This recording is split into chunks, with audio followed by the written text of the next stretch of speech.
You're asking my wife to leave? Jordan's voice cut through the luxury dining room like a blade. The room immediately went silent. Welcome, story lovers. Where are you tuning in from today? Drop your city in the comments below and tell us. Do you think this was just a misunderstanding or something far more deliberate? Today's story is about a stunning, brown-skinned professor who walked into a birthday dinner only to be humiliated and removed from her reserved seat.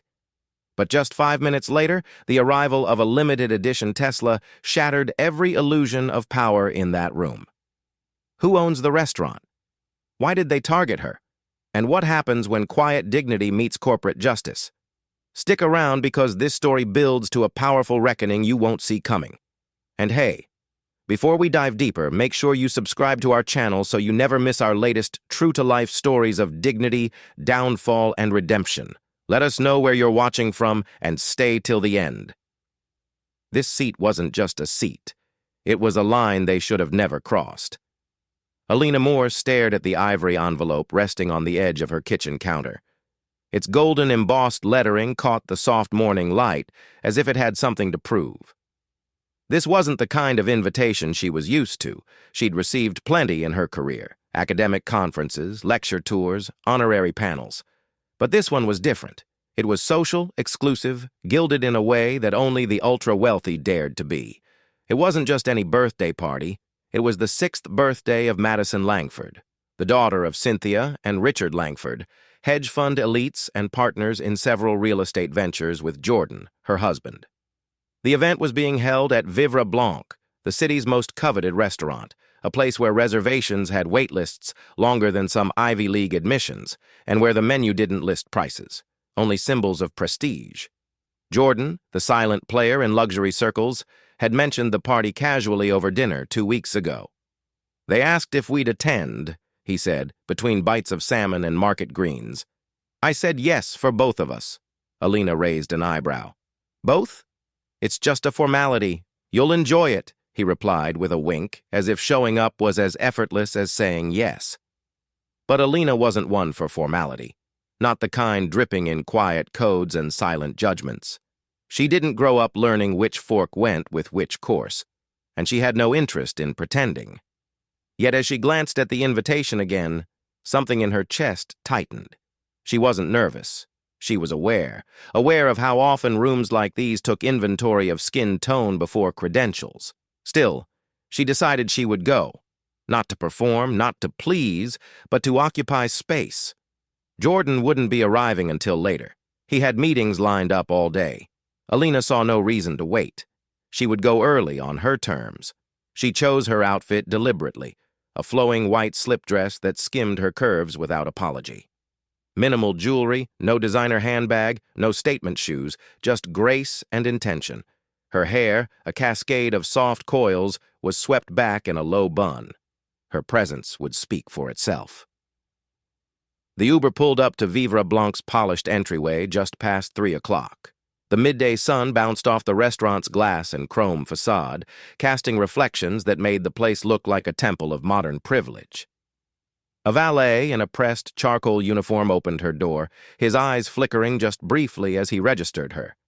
Not in a hostile way, more in that default scan, the kind that calculated whether a person fit. She stepped out anyway, chin high, each stride measured but unbothered. Inside, the space was as extravagant as the legends claimed. Marble floors gleamed like mirrors beneath her sandals, while a massive chandelier resembling a frozen firework hung from the ceiling, casting warm, flattering light on an already curated crowd. The scent of truffle oil and chilled champagne floated in the air, subtle but assertive. At the hostess podium stood a young blonde woman with a tight bun and a tighter smile. Her name tag read Amber. Alina approached and smiled politely. "Good afternoon. There's a birthday party for Madison Langford. I believe my name should be on the guest list." Amber gave her a perfunctory nod and flipped through a leather-bound reservation book, the kind that screamed tradition. Despite everything in the room being optimized for Instagram, her eyes scanned the pages twice, then paused. She looked up. "I'm sorry. I don't see a reservation under that name." Alina's smile didn't falter. "It should be there. My husband, Jordan Moore, confirmed it directly. We were invited by the Langfords. He even reserved a specific table, table 3 by the garden window. Amber's mouth tightened just slightly, the kind of micro-expression Alina had seen 1,000 times before. Caught between protocol and perception, she leaned in to whisper to another hostess before turning back. "Would you mind waiting just a moment? I'll have our manager assist you." Alina stepped to the side. The soft music and conversation around her continued as if she were invisible. She wasn't offended. Not yet. But she was taking mental notes. 5 minutes passed, then 10. She watched as guests arrived, most of them white, all of them dressed in a way that signaled effortless money. A woman in red Louboutin heels was ushered in without question. A man in linen gave the staff a single nod and was led to a private lounge. Then, from across the room, a tall woman in a silk emerald dress entered like a storm wrapped in satin, blonde, tanned, and confident. She swept toward the hostess stand. Amber straightened. "Miss Langley, welcome. We have your favorite table ready. Table 3. Alina's heart thumped. She turned toward the hostess. "Excuse me," she said, keeping her voice even, "but that's the table my husband reserved for me." Amber blinked, her expression unreadable now. "I'm sorry, ma'am. There must have been a mix-up. Miss Langley is a regular here. That table has been reserved for her for weeks." Alina looked at her, then at the manager, who had just walked up behind the hostess, a man in his 40s, with slicked-back hair and a custom-fit navy suit. His name tag read, Gareth Simmons. He gave Alina a glance that hovered just a little too long, his gaze not quite condescending but assessing, like she was an unexpected complication in his otherwise controlled ecosystem. "I'm sorry," Gareth said with a half-smile. "But the table is no longer available. We can seat you near the kitchen. It's quieter there." Alina's spine straightened like a blade. Her voice, when it came, was soft but still lined with steel. "You're offering me the kitchen while someone else sits at the table that was reserved in my name?" Gareth shrugged. "We do our best to accommodate our guests, but sometimes mix-ups happen." The implication wasn't subtle. In his world, she was the mix-up. She glanced around the lobby again. No sign of Jordan, no allies in sight. Her fists clenched by her sides, not out of rage, but out of restraint. She was a guest in a place her husband helped build. Yet she was being treated like a mistake in the system. And just as she opened her mouth to respond, just as Gareth gestured to security with the casual arrogance of a man who thought he could handle situations like this, the faint purr of an electric engine echoed outside the restaurant, subtle, sleek, and unlike any car the valet had handled that day. The doors parted again, all heads turned, and the air in Vivre Blanc began to shift. The sound of the electric engine had barely faded when the front doors of Vivre Blanc glided open with mechanical perfection, revealing the man who just stepped out of the limited edition Tesla parked at the curb. But he didn't stride in with entitlement or theatrics. Number Jordan Moore walked with the controlled precision of a man who understood power, not as something to be flaunted, but something to be felt. He wasn't dressed like the flashy elite who clung to brands like armor. Instead, he wore a charcoal gray suit cut so perfectly it whispered wealth without ever needing to scream it. His skin glowed bronze beneath the ambient chandelier light, and his presence seemed to reach the room before his voice ever did. That was the thing about Jordan. He never needed to announce himself. The room always did it for him. But when his eyes locked onto Alina, standing near the exit, her arms folded, her jaw clenched, something shifted in his expression. It was subtle, a narrowing of the eyes, a small flex of the jaw, but it said enough. He crossed the lobby in swift, calculated steps, his attention fixed only on her, as if the rest of the glittering space had fallen away. "You've been standing here this whole time?" he asked, his voice low but lined with tension. Alina didn't answer. She didn't need to. The answer hung thick in the air between them, as visible as the discomfort rippling through the guests, who now watched the exchange with guarded curiosity. She tilted her head toward the hostess stand. "They said there was no reservation. They gave the table to someone else." Jordan turned slowly, deliberately, like a man preparing to dismantle something carefully constructed. His gaze settled on Gareth Simmons, who had taken a step back, as if he could somehow vanish into the decor. "You gave away the table my wife reserved?" Jordan's voice wasn't loud. It didn't need to be. It held the weight of expectation, of quiet dominance. It made people stop mid-sentence. Gareth cleared his throat, his smile returning like a reflex. "There seems to have been a misunderstanding, Mr. Moore. We didn't realize this guest was your wife." And there it was, the wordless confession embedded in that pause. This guest. The woman you thought didn't belong. Alina watched the moment with a strange detachment, as if watching a stage play she had seen rehearsed too many times. The difference now was the stakes. The room didn't know who Jordan Moore was, not fully. Most saw him as a wealthy investor, yes. But what they failed to realize was that he was the primary investor behind Vivre Blanc, owning a quiet 58% majority. He had chosen to remain invisible in operations for this very reason, to see how people acted when they didn't know they were being watched. "You didn't realize this was my wife?" Jordan repeated, as if tasting the absurdity on his tongue. "And tell me, if she hadn't been my wife, would her reservation have magically reappeared?" Gareth's mouth opened, but no words followed. Amber, the hostess, looked down at her hands. The nearby guests shifted in their seats, unsure if they were watching a social faux pas or the beginning of something deeper. "It was simply a miscommunication," Gareth offered, trying to salvage authority that had long since evaporated. "We had a last-minute request from a valued guest." "Which guest?" Jordan asked, already knowing the answer, but the question was a blade. Gareth hesitated. "Miss Langley." "Veronica Langley," Alina said quietly. "The same woman who's been on 3 diversity panels this year and still looked me over like I was housekeeping?" Jordan's mouth twitched, but he didn't look at her. He stepped forward instead toward Gareth, who instinctively moved half a step back. "You gave away my wife's reserved table to a woman who walked in without a reservation."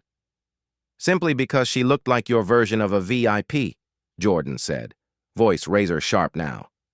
"And then you offered my wife a seat by the kitchen, like she was lucky to be let in at all."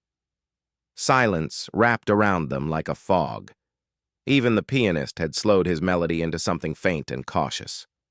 The mood in the restaurant was no longer one of indulgence and champagne sparkle. It had turned brittle, uneasy, as if everyone was suddenly aware of the fragility of civility when class and color collided. Gareth tried again, his smile now stiff, his forehead slick. "Mr. Moore, of course." "You didn't need to know," Jordan cut in. "You only needed to respect the reservation, the name, the human being standing in front of you." And then, for the first time since his arrival, Jordan turned to the room. He didn't raise his voice. He didn't pound the floor. But somehow, everyone leaned in just the same. "This is exactly why I stayed in the background," he said, "to see how this place truly operates. I've heard the rumors, seen the patterns, but today you gave me proof. You thought my wife didn't belong because she didn't come dressed in sequins or European arrogance. You made a judgment and you buried her name under your bias." Veronica Langley, seated now at table 3 with a crystal flute in hand, lifted her chin and offered a smirk that barely disguised her discomfort. "This is getting dramatic," she said, loud enough to be heard, forcing a laugh. "I'm sure we can all be adults about this." Jordan didn't look at her. He was still staring at Gareth, who looked like he was unraveling by the second. "My name," Jordan said evenly, "is Jordan Elijah Moore. I am the majority shareholder of this establishment, and the woman you tried to diminish just now is not only my wife, she is Dr. Alina Moore, tenured professor at Westbridge University, published scholar, and the only person in this room who doesn't need to prove she belongs." With that, he turned to Alina and offered his hand, not out of chivalry, but in solidarity. She took it slowly, deliberately. Gareth stammered something behind them, but the moment had passed. The damage was done. As they walked together toward the center of the room, toward the very table that had been stolen from her, Alina didn't smile. She didn't glare. She didn't even flinch as they passed Veronica, who stared down at her drink, the sparkle in her voice now duller than the ice melting in her glass. First impressions had lied. But now the truth was starting to echo, and no one in that room would ever forget what it sounded like. The clink of crystal stemware and the low hum of ambient jazz resumed as Jordan and Alina crossed the dining floor, but it was only surface noise. Behind the sound, every eye in the restaurant was tethered to their steps. The velvet hush that had swallowed Vivre Blanc in the wake of Jordan's declaration hadn't lifted. It had only shifted. It was now the silence of restraint, of whispered judgments and sideways glances, of people pretending to sip from their glasses while their eyes trailed the couple like drones. Table 3, Alina's table, sat by the garden window just as promised in the reservation. The glass behind it framed the restaurant's wisteria-covered courtyard like a painting, serene and curated, but nothing about the moment felt serene.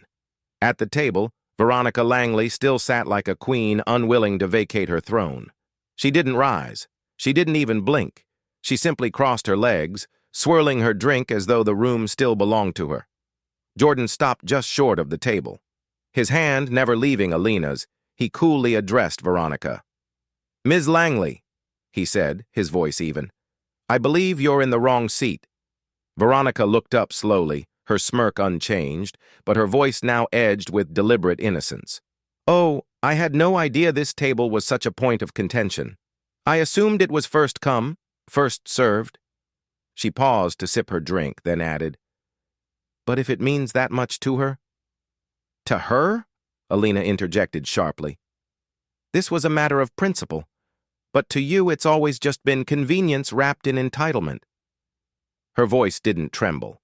It cut, measured, and crisp. Every syllable a slap against the porcelain politeness Veronica wore like a shield. A few guests near the table flinched. One older man in a designer scarf turned fully in his chair to watch. A younger couple near the bar exchanged wide-eyed glances. Veronica let out a breathy laugh and stood slowly, as if rising was her gift to the room. "Well," she said, brushing the front of her dress as though it had been sullied by proximity, "I suppose we're all learning our place today, aren't we?" Jordan didn't answer. He merely stepped aside, holding the chair for Alina, who sat down without a word. The manager, Gareth, had reappeared by then, hovering awkwardly by a decorative pillar, his composure bleeding through his cuffs. "Mr. Moore," he said, "if I may?" "You may not," Jordan replied, without looking at him. "Not here, not now."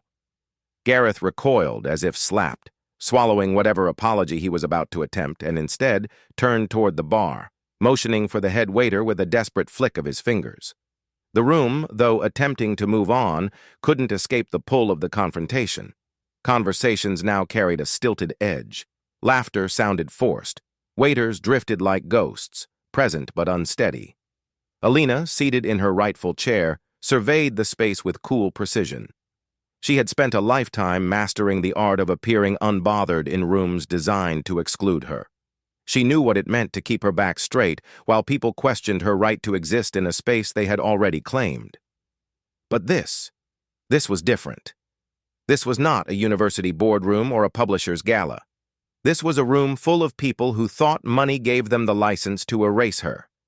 And now they had been made to sit in the discomfort of her presence. Jordan didn't sit. Instead, he remained standing behind her chair, his posture straight, arms loosely folded, watching as Gareth approached once more, this time flanked by 2 security guards in discreet black suits. The sight of them was enough to stir murmurs from the corners of the room. "You've got to be kidding," Alina muttered under her breath, her eyes narrowing. "Mr. Moore," Gareth began again, feigning authority he no longer possessed. "We've had a request from another guest to de-escalate the tension. Perhaps it's best if we relocate Dr. Moore to another section of the restaurant." "Let me stop you right there," Jordan interrupted. "Are you suggesting you move my wife because your guest is uncomfortable with her sitting at her own reserved table?" Gareth hesitated. "It's merely a courtesy suggestion, sir." At that moment, something snapped. Not loud, not visible, but real. Alina stood, slow and deliberate, her hands resting lightly on the edge of the table. Her voice, when she spoke, was quiet but lethal. So, to be clear, after denying my reservation, offering me a seat by the kitchen, handing my table to someone who came in after me, and watching her publicly mock me in front of your guests, you think the solution is to remove me? She looked at the two security guards, then back at Gareth. You want them to drag me out too? Because I promise you, I've survived worse things than this velvet-lined circus of false civility. Her words echoed, biting through the air like smoke through silk. One of the guards shifted uncomfortably, clearly unsure whose side he was meant to be on. Gareth paled. Dr. Moore, please understand. No, Jordan said, stepping beside her. Now you understand. From this moment forward, you and I are no longer speaking as manager and investor. We are speaking as two men on opposite sides of a lawsuit. The word lawsuit seemed to ring off the crystal glasses, bouncing around the room with an electric hum. Several heads turned openly now. Someone at the next table dropped their fork. Gareth took a full step back, his face twitching between alarm and calculation. This isn't necessary.